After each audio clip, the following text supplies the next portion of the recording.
Ok, boa noite. Hoje, dia 8 de julho, vamos para a segunda parte da qualidade de água, vamos falar do oxigênio. Já falamos, no outro momento, falamos um pouquinho do pH, falamos da alcalinidade, falamos da dureza, da transparência, que hoje vai voltar ao tema de novo. Tá? Bom, quando a gente fala em oxigênio, tá? Sem dúvida é o fator mais importante que nós temos aí na produção de levinos, né? Quando se fala em qualidade de água, o oxigênio sem dúvida tem uma função importantíssima. No que se refere à produção de levinos, talvez seja um dos fatores mais importantes, uma vez que a gente não tem problemas com amônia ou qualquer coisa assim, que é muito comum a gente ter esses problemas no sistema de produção comercial, né, de engorda, né, de peixe para abate. Na parte de levinos, a gente usa muito pouca proteína em relação ao volume de água, amônio, esse tipo de coisa, costuma não dar problema. Eu considero que o oxigênio, nesse aspecto, é o item mais importante, tá? Porque ele provoca mortalidade, inclusive. Sim. Pasmem, o oxigênio, sim, provoca mortalidade. Já vamos chegar lá, vamos explicar o porquê e como isso acontece, tá? Para a gente entender o oxigênio, gente, esse aqui é um dos pontos. Lembra que eu comentei com vocês que nós teríamos vários paradigmas, né? Nós teríamos várias lendas rurais, né? Aquela coisa que é aplicada, que é discutida, que é falada, né? Mas que muitos não sabem explicar ou têm um meio conhecimento e não conseguem chegar a bons resultados porque não compreendem bem como isso funciona, certo? A questão do oxigênio, especificamente, na água, é um assunto bem complexo, tá, gente? Eu vou tentar explicar de uma maneira bem didática aqui, para que vocês possam compreender, porque como eu já falei em outros momentos, eu considero de extrema importância que vocês tenham domínio dessas variáveis, porque queira ou não queira, vocês como produtores de levinos, vocês acabam sendo referência para os piscicultores, né? O que vocês falam tem muito valor para o piscicultor, porque o piscicultor, como vocês, ele é um produtor, então o piscicultor olha para vocês, ele vê vocês produzindo os alevinos, ele confia mais em vocês do que eu com 27 anos de experiência, doutorado nas costas, né, desde os 8 anos trabalhando com isso, eu tenho uma dificuldade de convencimento. Vocês, como produtores de alevinos, a fala de vocês, o conteúdo de vocês é muito mais fácil de ser aceito pelos produtores do que eu com todo o conhecimento que a gente tem, não que vocês também tenham, eu sei que vocês têm muito conhecimento também, mas eu acho que compreenderam a minha questão. Então é importante que vocês tenham o pleno entendimento dessa questão do oxigênio e da amônia, que apesar de não ser importante na avicultura, nós vamos discutir, tá? Porque é importante ter esse conhecimento. Quando a gente fala em oxigênio e água, existe uma lei da química e da física que chama Lei de Henry. Tá? O que fala essa Lei de Henry? Essa lei ela não foi sancionada pelo Congresso, ninguém ganhou propina, tá tudo certo, não teve corrupção, ninguém pagou para fazer a lei, né? A gente está muito mal acostumado ultimamente com essas coisas, mas essa é uma lei da física, uma lei da natureza. Né? O que essa Lei de Henry fala? Henry foi o cara que formulou essa lei, né? Ele fala assim, sempre que você misturar um gás num líquido, tá, você tem algumas coisas que você precisa observar. Você tem duas substâncias que têm particularidades muito diferentes, tá certo? Qual é a diferença entre um gás e um líquido? Fisicamente falando, na parte da física, né, lá das ciências, né, o que a ciência fala? São estados de agitação diferentes. O que isso quer dizer? Tanto o ar quanto a água, eles são constituídos de moléculas, né? Estruturas muito pequenas. Essas moléculas, apesar de a gente olhar um copo d'água, por exemplo, eu acho, se vocês estiverem perto da cozinha, uma coisa que eu gostaria que vocês aproveitassem, agora levantassem, fosse na cozinha, pega um copo de vidro transparente, um jarro, alguma coisa transparente, absolutamente transparente, coloca um tanto de água e deixa do lado do notebook, deixa do lado do celular ali, que já vocês vão entender o que nós precisamos com isso. Vocês vão precisar para entender algumas coisas aí. Já vamos chegar lá. Quando você coloca, e quando você observa uma porção de água, seja num copo, numa caixa, num viveiro, às vezes a gente não tem noção do que está acontecendo lá a nível molecular, né, a nível atômico. A água não é uma substância parada, ela está em movimento constante. Mesmo ela estando num copo paradinho ali, se você tivesse um microscópio potente o suficiente para olhar, você ia observar que essa água, na verdade, ela está em movimento, as moléculas dela estão em movimento. Tá? Quanto mais fluido, quanto mais fina a substância for, mais movimento as moléculas têm.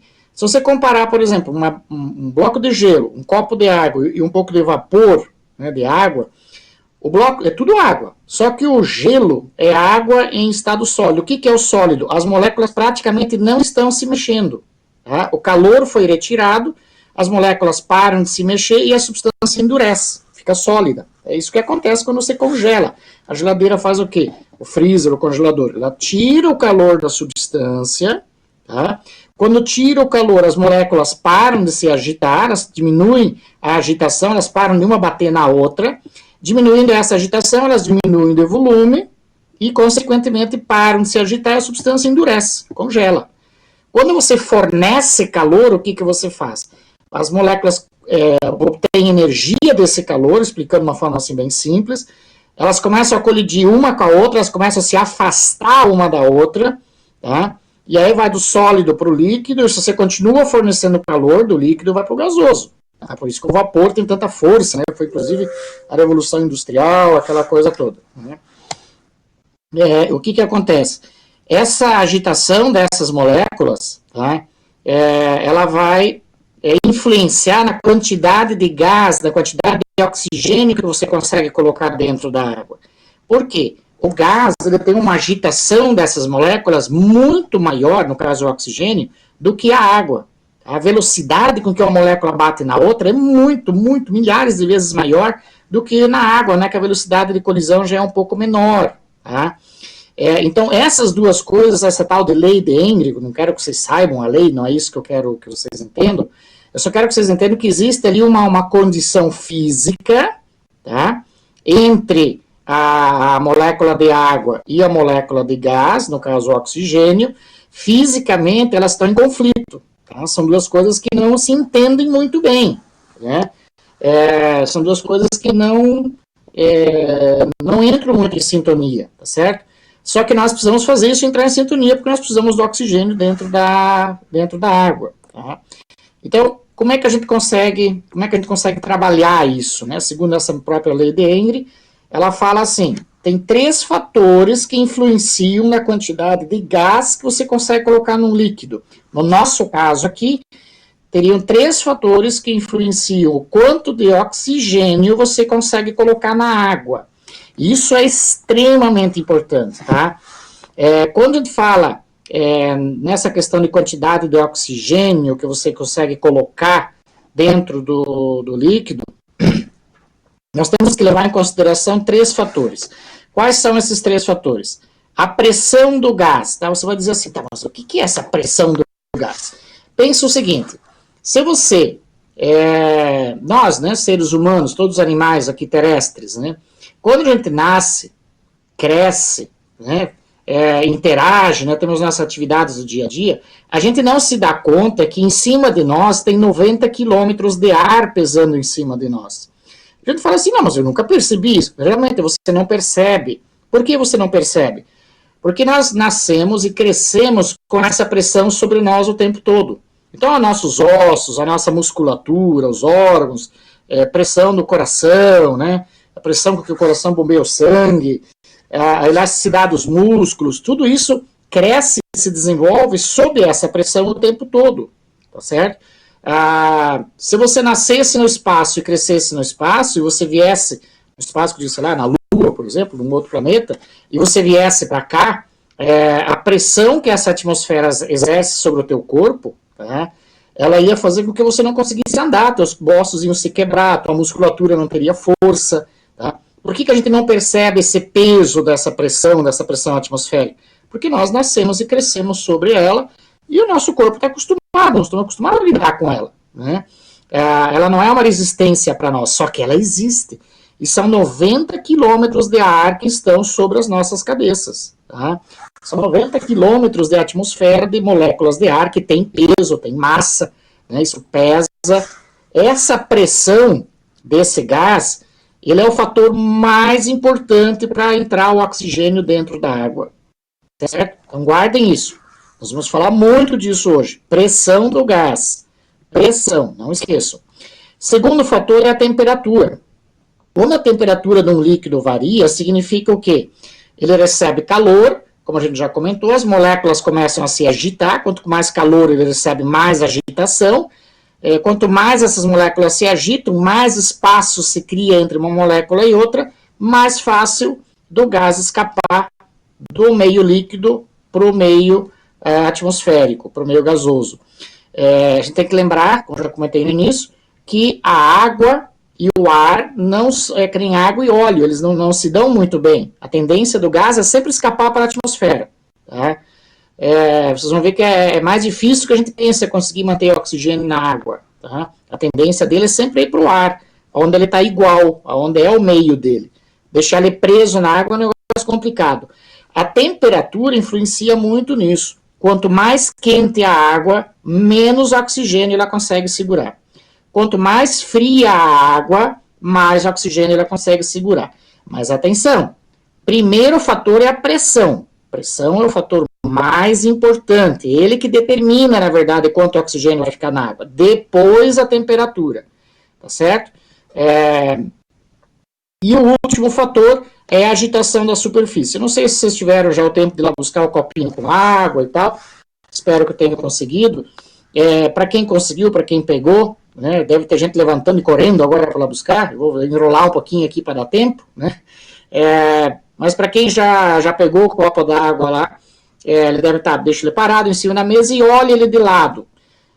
Observe que esse copo d'água, né, uma água limpa, de torneira, cristalina, né, copo transparente, ali onde termina a água e começa o ar, parece que tem uma linha, não tem?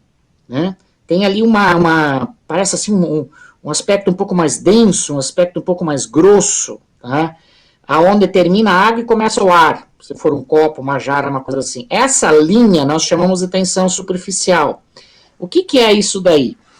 Se a gente observar a água do ponto de vista físico, né, se nós olharmos a água lá no meio do copo, se a gente pegar uma moléculazinha de água, se tivesse um microscópio forte o suficiente para olhar isso, a gente vê uma moléculazinha de água, tá? Essa molécula de água, ela faz força em todas as direções. Para cima, para baixo, para os lados, para a esquerda, para a direita, para frente, para trás, para todos os lados. Cada uma delas fazendo força para todos os lados, tá certo? Isso cria uma força dentro da água que chama força de empuxo. Essa força de empuxo é o que mantém os navios flutuando, tá? É o que mantém o nosso aerador flutuando lá dentro do viveiro. É a força que a água faz em todas as direções. Só que daí eu faço uma pergunta para vocês refletirem agora.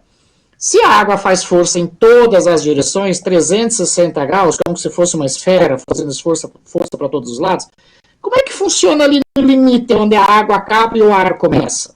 Porque ali ela não tem como fazer força para cima, porque senão ela ia empurrar o ar para cima, cada vez mais o ar para cima, chegaria uma hora que tudo encheria de água, né? Então ali não tem força para cima, só tem para os lados e para baixo, ali naquela linha, né? Ali é onde a água e o ar se encontram. É por isso que ali tem uma linha um pouquinho mais grossa, tá? Aquela linha um pouco mais grossa é a tensão superficial. Quem fez química de segundo grau talvez tenha aprendido a lidar com o tal do menisco, né? Que é você levantar o copo na altura dos olhos e fazer a leitura na proveta, no tubo de ensaio, no pipeta, assim por diante. Né? É onde o ar encontra a água. Por que acontece aquela linha, então? Porque a água fazendo força em todas as direções, quando ela chega nesse ponto onde ela encontra o ar, ela não consegue fazer força para cima. Por quê? Porque tem 90 quilômetros de atmosfera pesando em cima daquela superfície ali, empurrando para baixo. Por isso que ali fica um pouquinho mais grosso. Essa tensão superficial, essa linha mais grossa, ela tem uma resistência, ela impede que o gás consiga, que o oxigênio consiga naturalmente, facilmente, ele não consegue passar da água para o ar e do ar para a água. Para que aconteça essa mistura do gás, do oxigênio e do ar entrar na água, e no ar tem muito mais oxigênio do que na água, em termos percentuais, já vamos ver os números disso, precisa quebrar essa superfície, precisa agitar. É por isso que a gente liga o aerador. As pás do aerador, eles fazem o quê? Eles quebram essa superfície por alguns milésimos de segundo, tempo suficiente para a pressão da atmosfera empurrar oxigênio para dentro da água, além das gotinhas que ele joga para cima, que o oxigênio consegue entrar, a gotinha cai de volta cheia de oxigênio. Tá certo? Então, essas três normas aqui, né, essas três regras, tá? Vocês precisam lembrar quando a gente falar da questão do oxigênio na água. O fator mais importante, pressão do gás. Segundo, muito menos importante, mas em segunda importância, temperatura. E por último, menos importante ainda, mas faz parte, a agitação da superfície, né? Okay? Pressão do gás é a altitude em relação ao nível do mar, não esqueçam isso. Temperatura do líquido, a temperatura, né, da água que nós estamos trabalhando, e agitação da superfície, lembrem do aerador movimentando em cima da água para conseguir quebrar aquela camadinha de água que vocês estão vendo ali no copinho que você pediu para vocês pegar logo no início, tá certo? Bom, em termos práticos, o que isso significa então? Em termos práticos, tá? E aí vem o César com as continhas dele de novo, né? Infelizmente não tem jeito, esse negócio todo é muita matemática, né? Então, vamos tentar explicar. Primeiro aspecto assim, se você pegar uma amostra de ar, né, vamos pegar um ar atmosférico, um ar de qualquer local, a 0 graus. Chega a ser engraçado, né? Porque 0 graus agora nos últimos dias é o que a gente mais tem no ar, né? Pelo menos para nós aqui do Centro-Sul, 0 graus é o que a gente mais está tendo nos últimos 3 dias, né? Se você pegar uma amostra de ar a 0 graus ao nível do mar, né, lá na altitude 0, você vai ter 21% de oxigênio nesse ar. Isso quer dizer o quê? Se você pegar 1 litro de ar, 1000 ml de ar, a 0 graus ao nível do mar, você tem 210 ml de oxigênio. Tá? Esses 210 ml de oxigênio presentes no ar, tá? Eles têm uma força com a qual eles conseguem entrar na água. Como é que eu vou fazer para explicar para vocês como é que isso funciona? Tá? Eu vou chegar num ponto assim, a partir de hoje nós não vamos mais falar em miligramas de oxigênio, tá? Nós vamos falar em porcentagem, saturação. Quem já foi meu aluno já deve estar com o ouvido doído de tanto eu falar disso, né? Essa forma de explicar o oxigênio, gente, não é normal, não é comum, tá? Muitos especialistas não entendem isso daqui porque isso envolve bastante matemática, tá? Eu não quero que vocês saibam a matemática, eu só quero que vocês saibam o que acontece lá no viveiro, que é o que interessa, é o que vocês precisam saber agora de momento. Depois, com o tempo, quem quiser se aprofundar, daí a gente pode explicar. Naquela apostila que eu mandei já algumas semanas atrás, tem umas explicações mais detalhadas, mais aprofundadas, mas aqui é o essencial, tá? Esses 760 milímetros de Hg, isso é uma unidade de medida da meteorologia, isso significa 760 miligramas de mercúrio.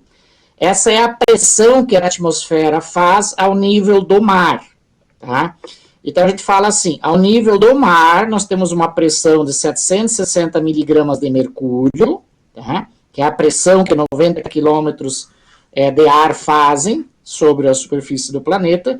Se 21% dessa pressão é oxigênio, então nós temos uma pressão do oxigênio de 156 miligramas. Nossa, não entendi nada. Calma, não se assuste, não é isso o assunto. Isso é só para vocês entenderem por que nós vamos falar de oxigênio em porcentagem, não em miligrama. Nós não vamos mais falar em miligrama de oxigênio, nós vamos abandonar isso. Esquece isso, joga isso fora, tá? O oxigênio na psicultura, ele tem que ser medido em porcentagem, não em miligrama, ok? Nós já brincamos com isso um pouco aqui. Lembra que na semana retrasada, ou na outra semana, não lembro, que eu pedi para cada um falar assim, qual é o oxigênio ideal na propriedade de vocês? Aí um falou 4, o outro falou 12, o outro falou 7, daí eu falei assim, não, esse de 7 aqui deve estar uns 500 metros de altitude, o que falou 12 deve estar uns 900 a 1000 metros de altitude. Aí ficou assim, nossa, como é que ele sabe isso? Conhece a propriedade? Não, é porque pela quantidade de oxigênio que você sabe que precisa em miligramas, eu sei mais ou menos a altitude que você está. Por quê? Por causa disso aqui, ó, ao nível do mar, 760 miligramas de mercúrio é a pressão de toda a atmosfera.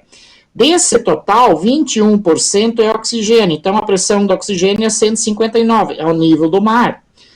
Ok? Isso é só para vocês entenderem como é que a gente chega nisso. Eu podia aprofundar esse cálculo aqui. Nossa, eu podia fazer uma viagem aqui que eu ficaria a noite toda falando da matemática que envolve isso aqui.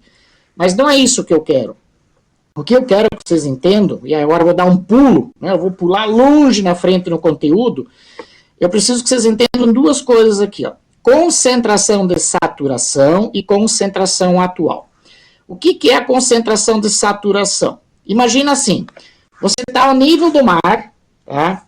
Está lá 0, 20, 30, 50 metros de altitude em relação ao nível do mar. Se eu te perguntar, qual é o oxigênio bom para os teus peixes? Você vai me responder 4 miligramas por litro, certo? Essa é a concentração de saturação ao nível do mar, tá? Só que se você está a 1.000 metros de altitude, aí você ouve o colega falando assim, não, melhor oxigênio é 4 miligramas. O cara fala assim, você está doido? 4 miligramas, meus peixes estão morrendo. Aí o outro que está ao nível do mar fala assim, mas como assim? 4 miligramas aqui, os bichos estão nadando de braçada, estão nadando de costa, aqui tranquilos. O que está acontecendo? Teu oxímetro está estragado, né? Começa... Não é nada disso. Os dois estão certos, tá? Por quê? Em termos de miligramas, ao nível do mar, a concentração de saturação, ou seja, quanto oxigênio eu posso ter nessa água, nessa altitude, nessa temperatura. Ao nível do mar, 4 miligramas por litro. Se eu tiver 5, tem oxigênio demais. O peixe pode até morrer, né? Se eu chegar de 4, se eu chegar a 4, 8, 6, se eu chegar a 6 miligramas, eu posso ter mortalidade, sabia disso? O peixe pode morrer por excesso de oxigênio. Se eu tiver ao nível do mar, não esqueçam disso. Para quem está a 900, 1.000 metros de altitude, 6 miligramas, ele fala assim, nossa, o peixe está sofrendo com 6 miligramas. Por quê? Nessa altitude, a pressão de saturação é diferente. Então, para evitar esse problema, foi desenvolvido um sistema de medição de oxigênio que todo oxímetro tem, e se tem uma coisa que o produtor de levino tem que ter, é um oxímetro, tá, gente? Isso não é caro em relação aos ganhos que você tem com o oxímetro. Eu não falo isso para um produtor de peixe para abate, eu não falo isso para um cara que engorda peixe, eu acho o investimento muito alto, tá? Uma, porque é um investimento alto. 2, porque a grande maioria não sabe usar um oxímetro. Agora, vocês que são produtores de alevinos, têm que aprender. Quarta-feira eu vou dar um jeito de gravar uma aula, eu vou fazer de alguma forma aí para trazer essa aula gravada para vocês, eu vou fazer lá no meu laboratório, lá na escola, com o oxímetro, para mostrar para vocês como operar esse oxímetro, como fazer essa medição de saturação. Eu tenho 2 oxímetros lá, um da Hanna e um da AlphaKit. O que vocês têm, se vocês tiverem, vai seguir um dos 2 modelos, né, que são basicamente 2 sistemas que tem no mercado, e aí eu vou mostrar lá no oxímetro como é que é essa concentração de saturação, como é que é essa concentração atual. O que eu quero que vocês guardem na mente de vocês? Concentração atual é a concentração que tem agora de oxigênio na água. Você põe o oxímetro, mediu lá na tua água, tem tantos miligramas. Essa é a atual. A saturação, ela é uma concentração de oxigênio que você tem que ter para aquela altitude e para aquela temperatura, tá certo? Isso o oxímetro calcula para você. Você não precisa se preocupar, vai ter uma tabela para frente aqui, já vou mostrar uma tabela, uns gráficos. Você não precisa decorar nada daquilo, o oxímetro faz isso tudo para você, tá? Essa concentração de saturação, isso o oxímetro vai calcular. Você só precisa digitar lá no oxímetro qual é a altitude que você tá. Só isso, tá? A concentração atual, ele vai medir na água, você põe a sonda lá, ele mede quanto oxigênio tem, essa é a concentração atual. A de saturação é a quantidade que você deveria ter. Isso ele calcula pela altitude e pela temperatura que você tem na água. E a atual é o oxigênio que você tem agora, nesse instante, quando põe a sonda lá no equipamento. Não sei se eu me fiz entender. E agora vocês podem digitar um sim, não, se vocês estão conseguindo entender do que eu estou falando.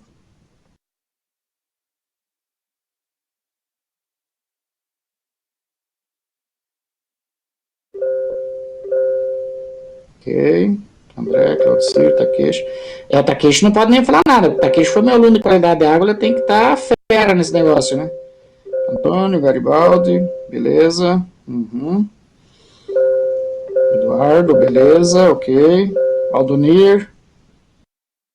Tranquilo, Aldonir. Aldonir também já fez ao seu, também já foi meu aluno. Né? Arthur. Elisângela, Evelyn, Francesco. Beleza. Guido também não pode falar nada, né, Guido? Guido já foi meu aluno, tem que saber essas coisas. Aí fica ruim falar assim, né? Que uns dias os caras não vão querer fazer o curso. Eu vou dizer, caramba, o cara fica me cobrando de coisa tantos anos atrás. Mas isso é importante. Isso tem que memorizar. Beleza. Pelo que eu percebi, a maioria conseguiu capturar a ideia. Vamos avançar. Bom, agora observem aqui. Eu não sei se vocês conseguem ver a bolinha vermelha, mas eu acho que sim.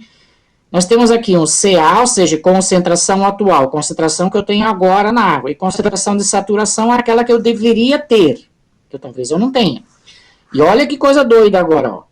A concentração atual é menor do que a de saturação. Isso quer dizer o quê? Atual você tem na água, vamos pegar lá o nível do mar, você tem 2, né? A concentração atual. E a saturação ao nível do mar é 4, como nós já vimos. Isso é 4, sempre não vai mudar. Isso é sempre 4. Só que daí você mediu a da água, deu 2. O que significa? Você tem mais pressão de oxigênio no ar do que na água. Tá? O 100% de saturação na água, ao nível do mar, seria 4 miligramas. Ou seja, assim, ao nível do mar, numa certa temperatura, você teria 4 miligramas. Tá? Só que você mediu, tem 2.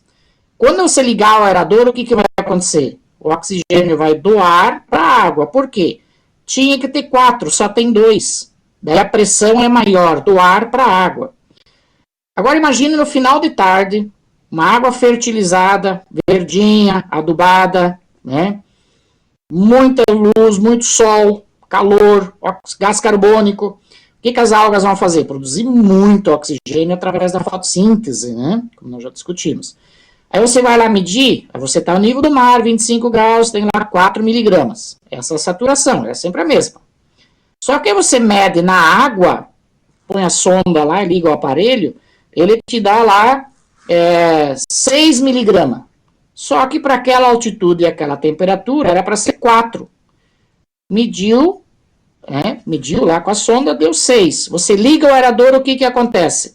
Agora o oxigênio tem mais pressão na água do que no ar. O que vai acontecer? O oxigênio vai da água para o ar. Você liga o aerador, e em vez do oxigênio do ar entrar na água, agora o jogo se inverte. Como tem mais pressão dentro da água do que tem no ar, o oxigênio da água vai para o ar. Sempre que a saturação, quando você for medir o aparelhinho lá, o oxigênio, colocou lá, mediu a porcentagem, a saturação, ele dá mais de 100, e você liga o aerador, o oxigênio vai da água para o ar. Porque tem mais pressão na água do que no ar. Por isso que aqui em cima eu falei do mercúrio, 760, 21%, 159, né? Por que isso aí? Para que vocês consigam relacionar, para que fique na mente, para que pareça lógico na mente de vocês,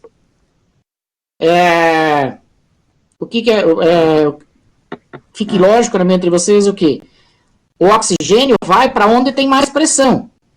Nós temos na água sempre a concentração de saturação. Ela é sempre a mesma, para uma mesma altitude e uma certa temperatura. Já vou mostrar qual seria esse valor, já vamos chegar lá.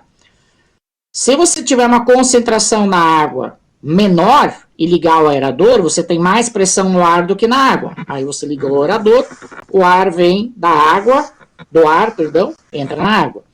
Se na água tem mais pressão do que é para ter, e você liga o aerador, ele vai do ar, da água para o ar.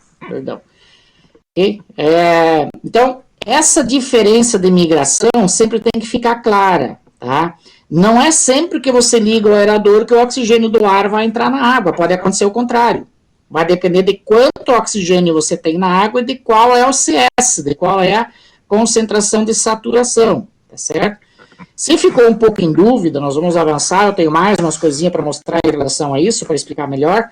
Normal, tá, gente? Eu não tenho vergonha de dizer que eu demorei quase 10 anos para entender isso aqui de uma forma que hoje eu sei explicar.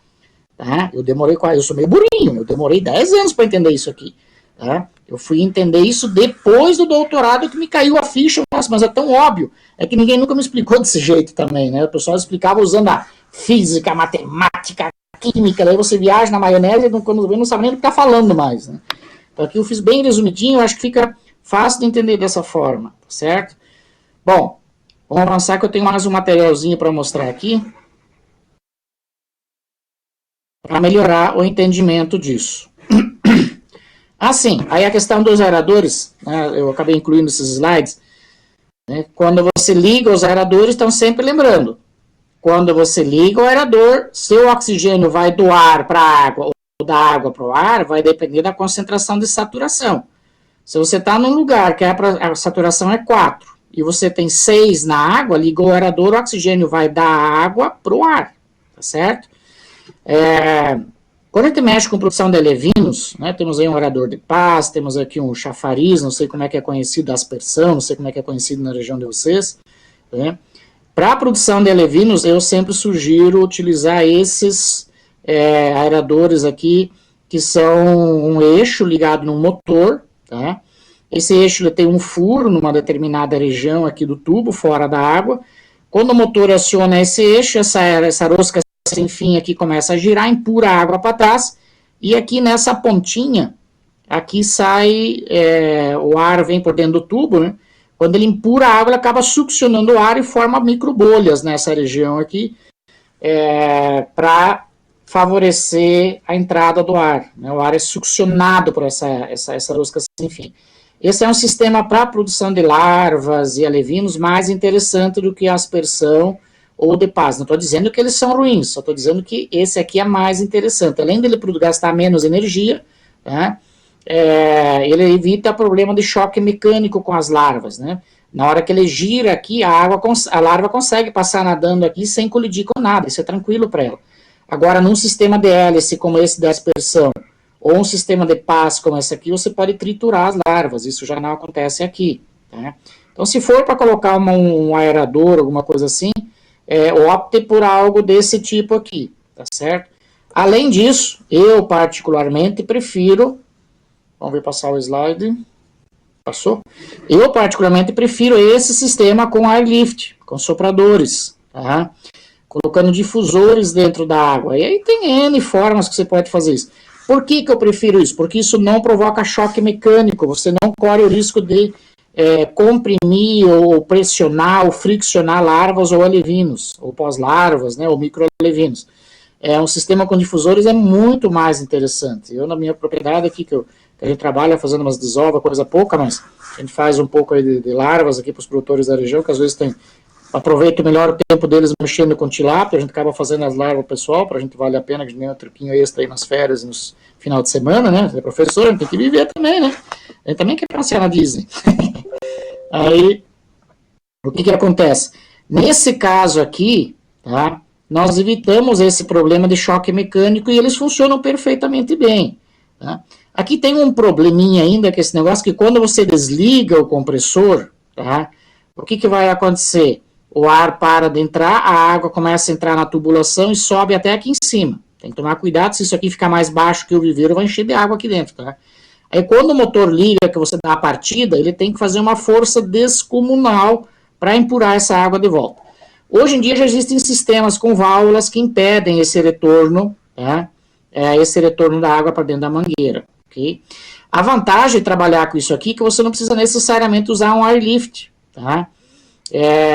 Tem alguns produtores aqui de Santa Catarina que visitando o meu micro laboratório, que eu tenho até vergonha de mostrar, porque se eu mostrar para vocês o que eu faço num cantinho, numa casa abandonada que tinha no sítio ali do meu sogro, vocês não vão acreditar o que a gente faz lá dentro, né? Teve um produtor alevino aqui de Santa Catarina que veio nos visitar, e aí quando ele viu que a gente utilizava um compressor eletromagnético que gasta 150 watts, tá? E joga quase a mesma quantidade de ar que joga um airlift desse, ele não queria acreditar. Tanto é que ele pediu para comprar um, ele instalou e disse que não quer saber de mais nada, ele funciona perfeitamente bem, gastando 150 watts, ou seja, 0,15 kWh, tá? Equivalendo a quase um CV de soprador, tá? Então, são coisas que a gente precisa conhecer. Depois que a gente falar da parte de dimensionamento do laboratório, eu vou entrar um pouco mais nessa parte dos sopradores e tal. Hoje eu quero falar mais a parte química do oxigênio, certo? Bom, então como a gente estava falando, né, se você aplicar a lei de Engre, né, o que ela fala? Quando a água está super saturada, o que isso quer dizer? Tem mais oxigênio na água do que deveria ter naquela temperatura e naquela altitude. E aí, quando você liga um aerador, o que vai acontecer? O oxigênio vai da água para a atmosfera. Quando é que isso acontece? Quando a saturação está acima de 100%. A saturação está em 105, 110, 120, 200, 300, 400%. Eu já medi aqui no Alto Vale, aqui em Santa Catarina, eu já tive a oportunidade de medir viveiros que estavam em 425. Lembrando que um oxímetro, ele mede no máximo 500%, porque isso na natureza é muito difícil de acontecer. Para você conseguir colocar mais de 300% de saturação de ar na água, você é praticamente impossível na natureza. Você precisaria usar compressores, câmaras de pressão, né? Mas nós já tivemos a oportunidade de medir 425% de saturação, ou seja, 4,2 vezes mais oxigênio do que deveria de ter, tá? 300%, 325% a mais de oxigênio do que poderia estar naquela água. Se o indivíduo não ligar os aeradores, o que vai acontecer? Esse oxigênio vai dar um problema chamado trauma da bolha de gás. Nós conhecemos como embolia. Quem mexe com mergulho, esse tipo de coisa, talvez entenda melhor do que eu estou falando. O oxigênio em forma de gás, ele forma uma bolha sobre a superfície. E essa superfície, no caso de um mergulhador, pode ser o pulmão, pode ser uma veia, pode ser no coração, no fígado, no cérebro, no rim, né, qualquer local. No caso dos nossos peixinhos, o mesmo efeito. Essa bolha pode ser na beirada, numa raiz, nas plantas, né? Quem é que numa região, num local com água verde, sol intenso, temperatura alta, já não viu aquelas bolhas nas raízes, galhos, plantas, etc. Né? Qualquer um de nós já viu isso, talvez não tenha dado muita importância. Quando aquilo ali se formou, significa o quê? A pressão de oxigênio que você tinha naquele momento era muito maior do que a água podia suportar. Se você ligar o aerador nesse instante, o oxigênio vai partir da água para a atmosfera, e não da atmosfera para a água como a gente pensa.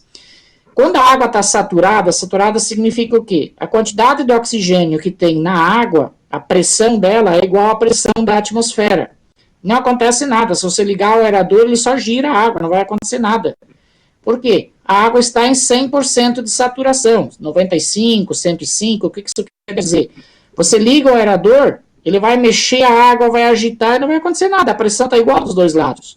Quando a água está em 100%, significa que os dois lados 100% de oxigênio, ou seja, está perfeito, não tem o que mexer. Quando ela está subsaturada, que é uma condição mais natural para os nossos viveiros de piscicultura, a pressão da água está abaixo de 90%, abaixo de 100%, perdão.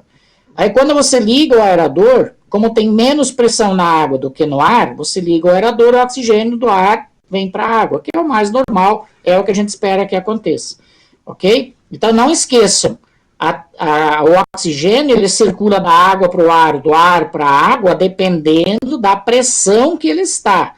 E essa pressão é definida pela altitude, pela temperatura e pelo rompimento ali daquela camada superficial da água. Principalmente a altitude, tá, gente? Eu só vi a pergunta da Elisângela, eu tenho que acessar 60% de saturação, é o mínimo que tem de ter na água. Eu não diria o mínimo, né, Elisângela, 60% de saturação, isso para tilápia, né, isso é uma outra questão, como muita pouca gente mexe com isso, a gente não conhece muito bem as saturações para todas as espécies, né, então a gente fala em termos de tilápia, que é a única que a gente tem conhecimento aqui de espécies tropicais. Tem para truta, tem para catfish, mas elas não se aplicam à nossa dinâmica de águas tropicais aqui do Brasil, tá? A única que a gente tem é a tilápia. Para a tilápia, a gente sabe que a saturação sempre tem que ficar acima de 60%. Isso quer dizer o quê? Você põe o oxímetro, ele mede o oxigênio, ele fala para você 60%, ele está querendo falar para você assim, tem 100 moléculas de oxigênio, mas o teu peixe só consegue aproveitar 60 por causa da pressão, da altitude e a temperatura que você está aqui. E sim, Elisângela, esse seria o mínimo aceitável, mas essa pressão pode chegar a zero, tá? À medida que vai diminuindo a quantidade de oxigênios, vai diminuindo a pressão dele, né? No caso da tilápia, a gente sempre recomenda acima de 60%, 45% é um sinal de alarme, tá? O peixe já não cresce direito, ele começa a parar a reprodução, e esse 45%, 50%, ele não precisa necessariamente ser às 2 da tarde. Infelizmente, Elisângela, eu não tenho os conhecimentos pro tambaqui. Eu vi alguns trabalhos pro tambaqui, mas ainda muito inconsistentes em termos de saturação. São trabalhos feitos em sistemas totalmente controlados. Aquela coisa da pesquisa de universidade que a gente critica tanto, né? Critica no sentido positivo de tentar trazer o pessoal para uma coisa mais aplicada à vida real.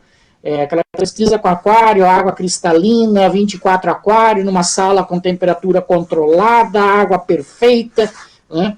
Aí ele fala, deu tantos por cento, mas isso na vida real, lá com plâncton, lodo, fotossíntese, né? Não dá para dizer que é a mesma coisa, que o peixe vai existir da mesma forma, né? Então, eu até tenho alguma coisa também aqui, mas eu tenho medo de falar porque eu não acredito, não é que eu não acredito, eu acredito na pesquisa, eu sei que ela foi feita com seriedade, mas as condições na qual ela foi feita não refletem as condições de cultivo. Então, eu tenho medo de falar assim, tambaqui, o que eu posso falar com certeza é que ele é mais exigente que a tilápia, isso eu posso te garantir, tá? Agora, eu não sei dizer se é 60%, 55%, 75%, isso infelizmente eu ainda não tenho esse conhecimento. Caso alguém tenha, eu fico agradecido, mas que seja uma pesquisa em viveiro de produção. Não adianta pegar um tambaqui, colocar numa caixa d'água, de água cristalina, com temperatura controlada, pegar controlado, não sei o que, não sei o que, e falar, é tanto. Isso não tem valor lá no campo, né? Lá no campo as coisas são mais, a dinâmica é mais intensa, né? Por enquanto, nós vamos trabalhando com os valores da tilápia. Tá? Infelizmente, a gente não tem conhecimentos ainda mais específicos, né, para essas espécies. Aqui desse slide, né, esqueçam essa parte da tabelinha aqui, isso aí deixa fora, isso nem devia estar aí, até está errado essa organização aqui. Aqui o que eu quero que vocês lembrem é o seguinte, no ar, né, a 0 graus de temperatura ao nível do mar, nós temos 21% de oxigênio. Na água, em condições ideais, ou seja, tentou assim, baixa população, né, uma condição mais natural, de natureza, não de viveiro, nós temos em média 1,2% de oxigênio. É baixo, mas é isso mesmo. Só que os peixes lidam com isso, não precisam se assustar. Nossa, que pouquinho. O peixe nasceu, cresceu, evoluiu milhões de anos em cima disso aqui. Tá? Não é estranho para ele isso aqui. Tá? Estranho para ele seria isso aqui. Ele ia morrer intoxicado de tanto oxigênio, né? Tá? Mas para vocês entenderem a diferença, na água nós temos muito pouco oxigênio, é por isso que ele passa facilmente do ar para a água. Tá? Aí se nós colocarmos aqui bactérias, colocarmos aqui peixes, ou plâncton, né, uma série de conjuntos absorvendo oxigênio, isso aqui baixa muito rápido. E aí rapidamente o oxigênio do ar, mediante uma cachoeira, uma queda d'água, alguma coisa assim, consegue passar para dentro d'água. E aí eu quero chamar a atenção para um outro negócio, né? A questão de troca de água, de aeração, né? Gente, sempre lembrar, a quebra de superfície, né, que é aquele negócio de você pôr um aerador, a quantidade de oxigênio que ele consegue colocar por litro é equivalente ao que o vento faz em dia de vento, quando o vento bate na água e forma aquelas marolas, tá? Aquelas ondinhas, né, sobre o viveiro. Esse vento ele consegue colocar de 1 a 5 miligramas de oxigênio por litro de água. É o mesmo oxigênio que você consegue colocar com um aerador. Tá? Não passa disso. Se você fizer a conta por litro de água, você não chega a 5 miligramas, mas nem a pau. Tá? A capacidade é muito pequena. Por isso que eu sempre falo que o aerador, na verdade, devia te chamar misturador, porque o grande trabalho que ele faz é misturar o oxigênio. Misturar água, e não incorporar oxigênio, que isso seria a segunda função dele, né? Pelo abastecimento, a gente consegue colocar de 5 a 8 miligramas de oxigênio por litro. Mas atenção, quando eu falo 5 a 8 miligramas de oxigênio por litro, eu estou falando no caso de abastecimento. Isso não é uma mangueirinha de meia polegada correndo água num viveiro de 1 hectare. Por abastecimento aqui, a gente entende uma troca por hora. 100% de troca por hora, 24 trocas por dia. Então, se você tem um viveiro de meio hectare com 1,5 metro de profundidade média, você tem ali 7.500 metros cúbicos de água. Isso são 7.500 litros de água. Tá? Para você ter essa taxa de oxigenação, você precisaria trocar 7.500 metros cúbicos, ou seja, 7.500.000 litros de água por hora. Tá? Aí você tem essa taxa de oxigênio. Quem é que consegue fazer isso? Né? Isso é economicamente impossível, inviável, tá? Legalmente, né, por força de lei, você conseguir fazer isso é algo praticamente impossível. Não acredito que você vai ter uma legislação que dê respaldo a isso, né? Aonde que a gente tem isso? Truta. Truta basicamente trabalha com essas taxas de oxigenação, tá? Trocando 100% do volume por hora, tá? em condições de viver tilápia, pintado, tambaqui, etc, etc, é impraticável, é economicamente impossível, a gente não consegue fazer essas trocas, né? Na produção de alevino, então é impossível, né? Você fazer uma troca por hora, não vai ficar uma larva no teu viveiro, vai tudo embora. Porque na fase larval elas são todas plantônicas, né? Elas nadam, mas se tiver um fluxo d'água, elas são arrastadas junto, né? Então é impossível você contar com esse oxigênio. Se colocar aqui pelo ar ou pelo vento, seria a mesma coisa que o aerador, você corre o risco de matar os bichinhos por causa da fricção mecânica que você provoca sobre eles. Qual é a alternativa que nos sobra? O fitoplâncton. E olha que interessante, o fitoplâncton, ele consegue inserir de 10 a 20 miligramas de oxigênio por litro de água. Tá? Isso é o que fica, porque na verdade ele produz 30. Só que durante a noite, esse fitoplâncton ele faz a respiração, como nós já discutimos em outro momento, né? Ele vai consumir uma parte desse oxigênio, por causa disso que a gente fala 10 a 20 por litro, por quê? Ele produz 30, né? Mas ele pode consumir de 10 a 20, aí depende da condição do ambiente, matéria orgânica, a quantidade de peixe que tem, etc, etc, etc, etc. Né? Você acaba... mas sobra ainda uma grande quantidade de oxigênio, tá certo? E os fitoplâncton fazem isso de graça. Mas atenção, como é que a gente faz para ter essa condição? É deixar a água verde, que ela vira um creme, né? Verde, densa, que quase vira um caldo? Não. Como é que a gente vai conseguir isso? Controlando a transparência usando o disco de SEC. Sempre lembrem disso. Um bom piscicultor tem que ter um termômetro no viveiro e um disco de SEC no galpão. Tá? Se não tem isso, eu nem chamo de piscicultor. Vocês me perdoem a minha arrogância, a minha petulância, né?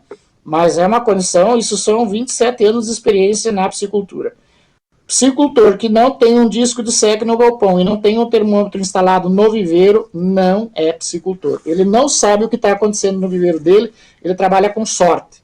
E quem trabalha com sorte é uma pessoa que trabalha na ignorância, trabalha sem conhecimento. Né? A gente não pode contar com a sorte, a gente tem que contar com o conhecimento, com a ciência.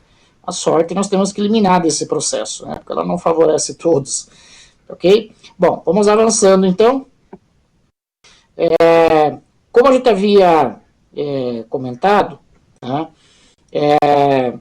As medidas sempre tem que ser em porcentagem, em saturação. Aqui eu trago medidas 0,4, 0,7 miligramas ao nível do mar a 25 graus Celsius.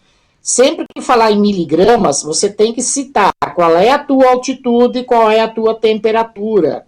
Se você não citar a altitude e a temperatura, a outra pessoa não sabe do que você está falando. Sempre falou miligrama de oxigênio, não falou porcentagem, falou miligrama, você tem que falar a altitude e a temperatura da onde você pegou esse valor. Tá? Se a outra pessoa com quem você está falando acha que isso não é importante, não é um piscicultor, não é um técnico da área. O piscicultor até não digo, mas não é um profissional que tem um entendimento amplo, que é uma coisa que o produtor de alevino tem que ter, tá certo? Então, nesse caso aqui, 0,4 a 0,7 miligramas de oxigênio, isso a nível do mar, a 25 graus Celsius, tá, em viveiro, tilapinha de 10 a 25 gramas, ficando 3 a 5 horas nessa concentração, 0,4 a 0,7 vai dar aí 10 a 20, 25% de saturação ao nível do mar. Tá? Durante 3 a 5 horas, durante 4 manhãs seguidas, não ocasiona mortalidade. E aí eu quero chamar a atenção para um negócio. O piscicultor chega, o produtor de alevino, o piscicultor chega para mim e fala assim, meus peixes morreram por falta de oxigênio, não sei o que, culpa de não sei o que, culpa sua. Me perdoe a minha arrogância, me perdoe a minha petulância em falar isso. Peixe, isso eu falo do alto dos meus 27 anos criando peixe, não é de sala de aula, não, é produção lá de tanque, de viveiro, né? Mexendo no dia a dia. Peixe não morre por falta de oxigênio de um dia para o outro. Peixe morre por falta de oxigênio se ele fica 3, 4, 5 dias. Aí começa a ter mortalidade. Eu nunca vi peixe morrer no primeiro dia falta de oxigênio. Não existe isso. Tá? Sempre ele vai morrer 4, 5 dias com falta de oxigênio durante a madrugada. Daí você começa a ter mortalidade. É aquilo que eu sempre falo para os meus alunos, e quem já foi meu aluno aqui vai lembrar. Piscicultor não pode gostar de dormir. Piscicultor que gosta de dormir não serve para ser piscicultor. Pode ser um bom vendedor de ração, mas não é um bom piscicultor. Piscicultor para até dormir depois do meio-dia, À tarde pode dormir mais cedo, escureceu vai dormir, não tem problema nenhum. Agora de manhã, clareou o dia, tem que estar na beira do viveiro, tem que estar lá na beira dos açudes. Porque é a pior hora, é o momento que tudo dá errado. É aqueles 5 da manhã, 6 da manhã, 7 da manhã, dependendo da região do Brasil que a gente está. Isso é diferente, tá, gente? Eu aprendi isso quando eu fiz residência no Espírito Santo. Me apavorei naquele lugar, meu Deus do céu, 6:30 da manhã tem um sol queimando o coco da gente, que parece que é quase 10 horas aqui no Paraná, né? Ao contrário, aqui no Paraná, no inverno, Santa Catarina, no inverno, o sol se põe às 9:30 da noite. Lá no Espírito Santo, quando era 5 da tarde, 5:30, 6 horas, as luzes da rua já estão tudo acesa, né? É diferente, se vocês conhecerem diferentes regiões do Brasil, vocês vão entender isso. Tá? Mas assim, clareou o dia, peixe não grita, exatamente, Eduardo. É isso aí, peixe não grita, né? E esse é o que o pessoal fala assim, peixe é fácil de criar, porque não é que nem um porco, que nem uma galinha, se você deixar uma vez sem tratar, ou tiver uma coisa sem água lá, derruba o galpão, os vizinhos vêm acudir para ver o que está acontecendo, né? O peixe, se não fizer nada, ele vai comer, ele vai lá na lama, come um besouro, come uma minhoca, come uma raiz de capim, ele se vira, ele sobrevive, né? Mas ele não grita, né? Você que tem que intervir, por isso que você tem que estar lá de manhã cedo, tá? Tem que pegar e fazer essa prática, não adianta falar assim, tá frio, tá quente, tá chovendo, tem sol, não interessa, tem que estar lá, é a hora que as coisas acontecem, tá certo? Esses peixinhos de 10 a 25 gramas, por exemplo, a gente já observou, isso é relatado na literatura científica, peixinhos de 10 a 25 gramas, a zero de oxigênio, elas aguentam até 6 horas, no caso tilápia, tá, gente? É óbvio que aqui nós temos que fazer uma parte, né? Aí tem pirarucu, aí tem clárias, né? O famoso baga africano, aí tem panga, né? Tem uma série de outras questões que a gente precisa lembrar que existem espécies que têm estruturas auxiliares de respiração, né? Que se o oxigênio for zero, o bicho não tá nem aí. Baga africano, se tem 200% de saturação ou zero, ele não tá nem aí. Ele toca a vida dele. Lógico, se tiver oxigênio é bom, ruim não vai ser. Mas ele não precisa 1 miligrama de oxigênio na água que o bicho se desenvolve, sem problema nenhum, né? Pirarucu extremamente resistente, respiração aérea obrigatória. Eu não sei se ele tem necessidade de ter oxigênio na água, não trabalhei tanto com pirarucu, mas é um animal que você pode trabalhar altas densidades em função dessa questão do oxigênio. O panga está vindo aí revolucionando conceitos, né? Esses dias atrás eu estive conversando com alguns técnicos, né? Os pesquisadores famosos aqui do estado, ficaram apavorados quando eu falei de panga colocar 75 peixes por metro quadrado, colocar 120 peixes por metro quadrado, não queriam acreditar. Só que eles não entendem, ou não sei, não se informam, né? Para perceber que o panga é um peixe que tem respiração aérea auxiliar, ele só precisa 20% da respiração aquática, o resto é respiração atmosférica, né? Então são essas coisas que precisa levar em consideração. Aqui esses dados são para tilápia, tá, gente? Né? Aí nós temos a história do tambaqui, do pacu lá com o lábio que cresce para aumentar a mistura ar-água quando ele sobe na superfície para boquejar, que a gente fala aqui no sul, que é aquele hábito de ficar batendo a boca na flor da água ali para misturar o oxigênio. As carpas também, cabeça grande, prateada, também tem esse hábito de desenvolver o lábio, né, para aumentar a captação, como se fosse uma colher, fosse uma prancha, né, para trazer mais água para dentro da boca, para ajudar na oxigenação, né, e assim por diante. Então, como a Lisângela tinha comentado, né, se a gente chegar a 45, 50% de saturação, isso reduz a atividade. Obviamente, se nós estamos trabalhando com reprodução, nós não queremos nem chegar perto disso. Se a saturação chegar a 30%, nós temos mortalidade. Com exceção de um pirarucu, baga africano ou panga, né, que eles tocam a vida. Agora, para as outras espécies, nós com certeza vamos começar a ter risco de mortalidade elevado, ou seja, já está morrendo peixe, já apareceu peixe morto, né? Mas a partir dessa concentração a coisa começa a ficar bem mais complexa. Esse slide não é nem para estar aqui, isso aqui é mais para a aula, vocês não precisam ver isso, né? Como é que o peixe está na superfície, vocês conhecem isso, né? Sintoma de falta de oxigênio, isso eu não preciso discutir com vocês conhecem. Uma coisa que talvez seja interessante discutir com vocês é o que se refere a... Opa, cliquei 2 vezes, perdão. Tá. Na parte de reprodução, né, é óbvio que se a gente está trabalhando um reprodutor, especificamente falando dos reprodutores, né, quando eu falo reprodutor, eu falo do macho e da fêmea, eu falo dos dois ao mesmo tempo, é óbvio que você não vai acondicionar, você tem um peixe de excelente genética, selecionado, um animal que você às vezes criou por anos, né, eu vou pegar ali um reprodutor de tambaqui, um reprodutor de carpa, de tilápia, tem toda uma seleção genética. Você não vai colocar esse bicho no tanque nem que falta oxigênio, né, gente? Pelo amor de Deus, ninguém vai fazer isso. Não vamos nem discutir isso aí. Acho que isso é uma coisa entre nós. Todos aqui somos produtores, todos somos pessoas ligadas à produção. Não tem ninguém que eu saiba desse grupo que tenha conhecimento zero, né? Todo mundo aqui já trabalha de alguma maneira, ou maior ou menor intensidade, mas já tem experiência. Sabe que não vai deixar a matriz passando necessidade de oxigênio que seja durante a madrugada. Por isso que eu insisto de novo. Tem que ir lá medir o oxigênio. Não confia na intuição, não, gente. Pega o oxímetro e vai lá. Vocês podem se surpreender com os resultados, tá? Vai lá, mede uma vez por semana, 2 vezes por semana, que seja, não precisa ir todo dia, mas pelo menos uma vez por semana vai lá, mete o oxímetro na água, antes de clarear o dia, naquela hora da aurora, que a gente chama, que é aquela hora que o sol ainda não apareceu, mas já está começando a clarear.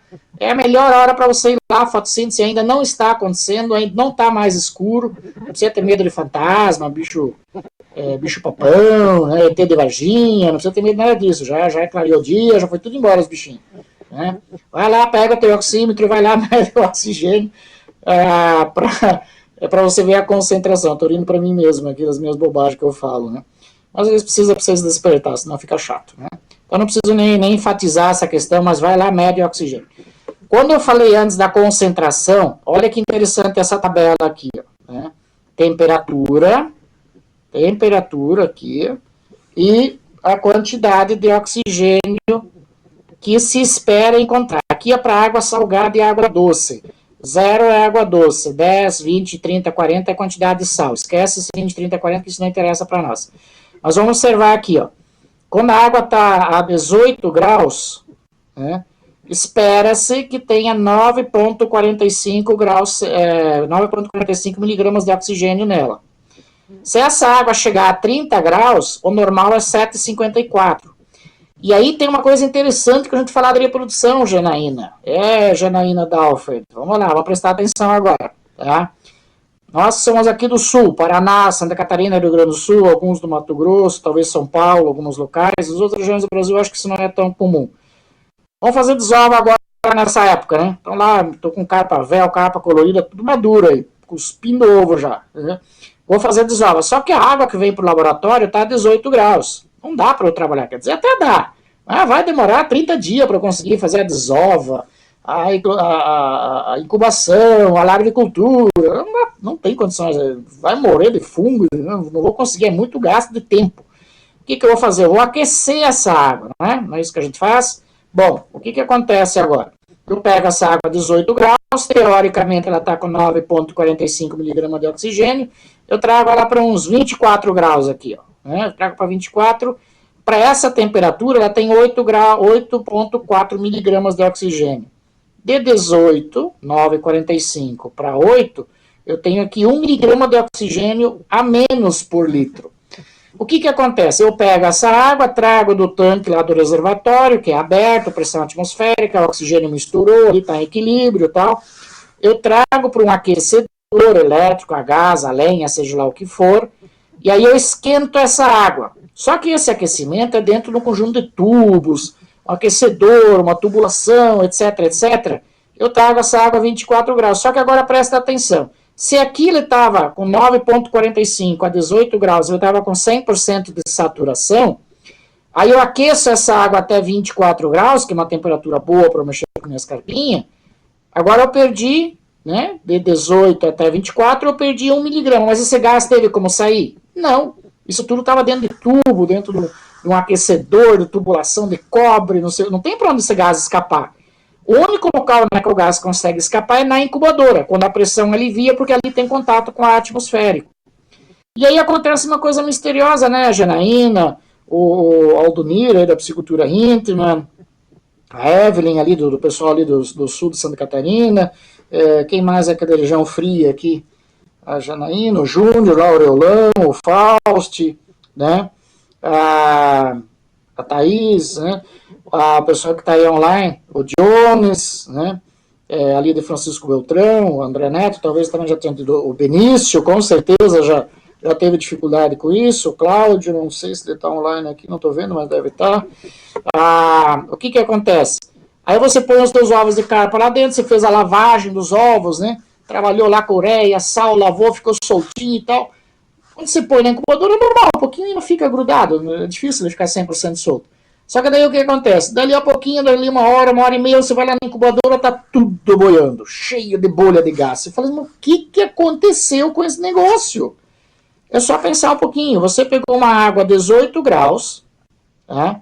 Você pegou uma água a 18 graus, que tinha 9 partes de oxigênio, você aqueceu ela para 24, a 24 ela só suporta 8,4. Sobrou 1 miligrama. O único lugar que esse gás teve local de escapar foi dentro da incubadora. Quando ele chegou na incubadora, né, que a pressão é atmosférica, porque ali você está aberta, né, ela tem contato com o ar, esse gás fez o quê? A primeira coisa que ele encostou, ele grudou e fez uma bolha. Então ele gruda do lado da incubadora, na tela e nos ovos, e os ovos flutuam. No início, quando eu comecei, quando eu tinha lá meus 18 anos, quando eu fiz as primeiras desovas na propriedade que eu trabalhava ali no sul do Paraná, fazia muito desova de bagre africano, Clarias. Ele tem os ovos um pouco adesivos, não como a húngara, né? Mas ele tem uma certa adesividade, ele tem uma certa cola nas primeiras horas. Rapaz, colocava aquilo na incubadora, aquilo em vez de ficar mexendo bonitinho lá no fundo, aquilo subia aquela bolha de ovo cheia de bolha de gás, né? Acabava morrendo quase tudo. Aí ficava o alemão tonto aqui mexendo, né? Mexendo aqueles ovos, e mexia, e ponhava a mão, e a peneira, e chacoalhava para aquele profundo ali, a meia hora subia tudo de novo. Ô, bagunça! Né? E eu me irritei com aquilo, falei, eu vou descobrir o que é isso. Aí que eu fui estudar, o que eu fiz? Depois que saía do aquecedor, caía numa caixa, e dessa caixa ele ia para a incubadora. Acabou o problema. Né? Uma outra forma de você evitar isso é colocar uma pedra porosa com um soprador, uma coisa assim. Você coloca dentro da água, tá? Coloca essa pedra porosa dentro da água, o que vai acontecer? Vai formar, não precisa colocar nos ovos não, só colocar dentro da água. Vai formar as bolhas, quando as bolhas chegam na superfície por causa da pedra porosa, ali do soprador, ela vai romper a tensão superficial e aquele excesso de gás que tem na água, como se fosse um balão, ele vai escapar para a atmosfera e não vai ficar acumulado dentro da incubadora. Simples, simples, simples. Ou a outra opção é você deixar caindo um pouquinho de água em cima da incubadora. Tem que fazer com que a tensão superficial quebre. E aí esse oxigênio em excesso parte, esse ar em excesso parte para a atmosfera e não te dá problemas. Coisa simples, simples, tá? Para quem não trabalha com aquecimento, talvez não esteja entendendo muito bem do que nós estamos falando, porque aí quando você não trabalha com aquecimento, você não tem esse problema, tá certo? Isso é uma coisa mais típica do pessoal aqui do sul do Brasil, tá certo? Para quem está lá, Minas, lá para cima, Espírito Santo, né, Goiás, que não precisa usar aquecimento, talvez não está entendendo nada do que nós estamos falando, é porque isso não é um problema que vocês tenham nessas regiões normalmente. Né? Já está acabando o período, pessoal, já estou encerrando aqui, deixa eu só passar mais alguns slides aqui só para eu orientar. Consumo de oxigênio, vou direto para a tabela, fica mais fácil para eu explicar. A questão do consumo de oxigênio é uma coisa para se prestar atenção. Vamos pegar aqui, aqui tem uma tabelinha do bagre do canal, que é o bagre americano, Ptilurus punctatus, né? O Channel Catfish, não sei como vocês conhecem, tem os dados aqui. Nós vamos estudar as da tilápia, que eu acho que é o mais importante, né? Vamos olhar aqui o seguinte, aqui tem peso 50 gramas, tem um número e outro número entre parênteses. O que significa? Esse número fora do parênteses aqui, esse 312, por exemplo, a 50 gramas, significa que 1 kg de tilápias de 50 gramas, ou seja, 20 tilápias, né? 1 kg de tilápias, pesando 50 gramas cada tilapinha, ou seja, precisa 20 tilápias, quando você trata ela consome 312 miligramas por hora por quilo, ou seja, 20 tilapinhas de 50 gramas, que dão 1 quilo, né, vai dar 1 quilo, elas consomem, logo que você joga a ração, 312 miligramas por hora de oxigênio. Quando elas estão em jejum, ou seja, passou 2 horas, 3 horas depois de comer, essas mesmas tilapinhas estão consumindo 152 miligramas de oxigênio por quilo de tilápias de 50 gramas. Então, se você for olhando aqui para diferentes pesos, temos diferentes consumos de oxigênio. O que você observa? À medida que o peixe cresce, diminui o consumo. Por quilo. Por peixe aumenta. Mas por quilo de peixe, diminui o consumo. Para que servem esses dados? Você vai regular um aerador, por exemplo. Quantos aeradores eu tenho que colocar? Tá? Aqui já é o nível 2, já é uma coisa mais aprofundada. Mas como é que se chega nesse cálculo? Isso é o que estuda o engenheiro de agricultura, o engenheiro de pesca, o tecnólogo em aquicultura, né? Como é que chega nesses valores? Tá? Como é que chega nessas informações? Quantos aeradores eu coloco? Bom, quantos peixes eu vou ter de 50 gramas? Tantos. Bom, eu sei para cada quilo, né, consome 312, na hora que eu alimento, 312 miligramas por hora, eu sei que o meu aerador joga tantas gramas de oxigênio por hora, é uma regrinha de 3 simples, você já sabe qual é a potência de aeradores que vocês têm que instalar, certo? Isso aqui depois, se tiverem curiosidade, vocês me chamem à parte, não vou me ater muito a isso não, tá certo? Vamos avançar para a gente finalizar a parte do oxigênio. Eu sempre acho que eu vou chegar na amônia, mas nunca chego. Quando eu falo da trauma na bolha de gás, lembra que eu comentei com vocês que quando você tem excesso de oxigênio na água acima de 100%, você tem essa trauma da bolha de gás. Eu acho que tem uma foto aqui que mostra. Deixa eu ver. Isso, tá? Isso aqui é um trauma de bolha de gás. Isso aqui é um Jundial, um ramo de Kellen, de aproximadamente umas 60, 80 gramas, não lembro o peso exato agora. Isso aqui é embaixo da cabeça dele. Não sei se vocês conseguem ver a bolinha vermelha girando aqui. Ó. Pode ver aqui embaixo, aqui no istmo, né? Que é essa parte de baixo aqui da cabeça dele. Observem como está tudo vermelho aqui. Isso aqui são veias que romperam. O oxigênio estava acima do 100%. Se eu não me engano, nessa situação, eu acho que era 260%, 270% de saturação, ou seja, tinha 170% de oxigênio a mais do que poderia naquela altitude e naquela temperatura. O produtor não percebeu, ele devia ter ligado o aerador para fazer esse excesso de oxigênio para a atmosfera. Os bagres são muito sensíveis a isso, tá? Como é que você sabe que foi o trauma da bolha de gás? Ou seja, excesso de gás, muita pressão de gás. Você olha no queixinho deles aqui, ó. Isso aqui formou bolha dentro das capilares, dentro das veias. No peixe de couro é muito fácil de ver. E fica essas manchas assim, que nem fosse uma trombose de um senhor de idade. Não sei se vocês já tiveram oportunidade de ver o vovô, a vovó, né, um bisavô lá. Qualquer coisinha dá umas manchas pretas na pele. Às vezes pegou, apertou um pouco forte, já dá um rompimento, já dá uma trombose, né? Mais ou menos o que aconteceu aqui. Aqui é o local, né, que todo o sangue do corpo vem para passar na branca, aqui a pressão de sangue é muito alta. Formou gás nas capilares, nas veiazinhas, o sangue não conseguiu passar, o coração bombeou, as veias estouraram e o bichinho acabou morrendo de hemorragia. Tá? Isso é um sintoma do excesso de gás. Aqui é um sintoma da anóxia, ou seja, da falta. Tá? Isso são coisas que você não acha nos livros, tá, gente? Isso aqui é coisa... Teve uma época que eu trabalhei ali como auditor ambiental para algumas empresas, e isso é uma coisa que a gente tinha que prestar atenção. Se você acha peixe morto com a boca aberta, dessa forma, né, aqui, no caso aqui tilápias, né, isso aqui é a falta de oxigênio, tá? Não é amônia, não é parasita, não é nada, isso é falta de oxigênio. É o único fator, quando está em anóxia, é o único fator que faz o peixe morrer com a boca aberta desse jeito. E geralmente com o opérculo, esse osso da respiração aqui, né, que estão as brânquias, né, esse osso lateral aqui levantado, tá? É que quando ele morre, não por fraqueza, mas ele morre por falta de oxigênio, não por fraqueza, por doença, uma coisa assim, ele tenta até o último momento, o último suspiro, vamos dizer assim, ele tenta respirar oxigênio.